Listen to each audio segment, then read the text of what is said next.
مرحبا، كيفكن؟ شو أخباركن؟ رجعت لكم اليوم بوصفة كيتونية ظريفة وخفيفة ولذيذة للعيد. كل عام وانتم بخير. إن شاء الله بتجربوها وبتعجبكن يا رب. وإذا عجبتكن لا تنسوني مثل العادة من اللايك والشير للفيديو والاشتراك بالقناة وتفعيل زر الجرس. اتركوا لي تعليقاتكم بأسفل الفيديو لأنه دائما بتنسوا. جربوا هاي الوصفة وادعوا خلونا نشوف المكونات. بحتاج لمعلقة فانيلا، 3 كوب من زيت جوز الهند. أنا رح استخدم هذا النوع، ممكن تستخدموا أي نوع متوفر عندكم، ممكن تستخدموا زبدة أو سمنة اللي بدكم إياه. رح بستخدم كمان لنص كوب من طحين اللوز أو طحين سمسم أو طحين جوز الهند اللي بدكم إياه، وكوب مقاس من السمسم المحمص، بياض بيضة، سكر تقريبا نص كوب، ورشة ملح. بس هي المكونات. أول شي بفصل الصفار عن البياض، بدي أحتاج بس البياض.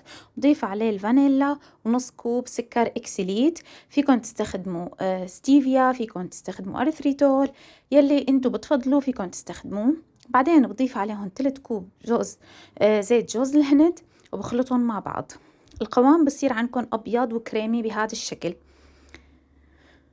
طبعا بزيت جوز الهند بتعطي قرمشة وأكتر من السمنة، انتو اللي بتفضلوه فيكن تستخدموه. بعدين بضيف عليهم رشة الملح وبضيف طحين اللوز. ممكن تستخدموا مثل ما قلت طحين السمسم أو طحين جوز الهند.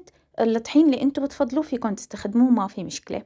بخلطهم مع بعض منيح. بعدين ببلش ضيف السمسم بالتدريج، بضيف شوي شوي وبخلط، لأنه ممكن تاخد أكتر ممكن تاخد أقل، يعني حسب حجم البيضة اللي عندكم وحسب السوائل اللي انتو استخدمتوها وحسب نوع الطحين اللي استخدمتوه. يعني طحين جوز الهند بيغب سوائل أكتر، عرفتوا؟ فانتوا بدكم تشوفوا القوام، فبتضيفوا السمسم شوي شوي لحتى يصير عندكم القوام لزج ومتماسك بنفس الوقت، يعني ما بده يكون ناشف نهائيا. نخلطهم مع بعض لحتى تخلص عندي كمية السمسم. هلا برجيكم عندي القوام كيف صار بالنهاية. شايفين كل ما خلطت كل ما غبت السوائل كلياتها مع بعضها وتماسكت أكتر. مثل ما قلت لكم احتجت لكوب سمسم محمص كامل.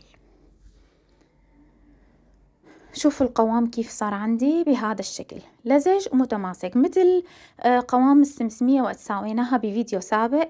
رح احط لكم الرابط بصندوق الوصف. شايفين كيف ملزق على الايد هيك؟ هلا ممكن تشكلوها كرات وترجعوا تغمسوها بالسمسم، ممكن تتركوها مثل ما هي، بس اذا تركتوها بتصور افضل يعني. بعدين بصير باخد معلقة مقدار معلقة وبحطه على الصينية وبحاول اني اكبسها بايدي وبظبط حوافها. طبعا كل ما كانت أرق كل ما كانت أفضل لحتى تطلع عندكم مقرمشة وظريفة ولذيذة. هلأ بخلص الكمية كلياتها بحطها على صينية الفرن. الفرن محمى مسبقا على درجة حرارة 220 من فوق ومن تحت. بحطها أول شي على أول رف من تحت 5 دقايق أو 6 دقايق، بعدين برفعها رف كمان لفوق على الرف التاني كمان شي 6 دقايق وبتكون صارت عندي جاهزة. طبعا كل مين وفرنه، يعني كل حدا يقعد يراقب البرازق جنب الفرن لأنها ما بتاخد وقت كتير بالفرن، وكل مين بيفهم على الفرن اللي عنده. هلأ هيك صارت عندي جاهزة. طبعا ما بدقرها لحتى تبرد تماما. إن شاء الله يا رب تكون وصفة اليوم هيك عجبتكم وتكون وفت بالغرض لأنه طلبتوها كتير. وصحتين وهنا سلفان. إذا عجبتكم الوصفة مثل العادة لا تنسوني من اللايك والشير والاشتراك بالقناة. بحبكم كتير، بشوفكم بالوصفة الصحية اللي بعدها. باي باي.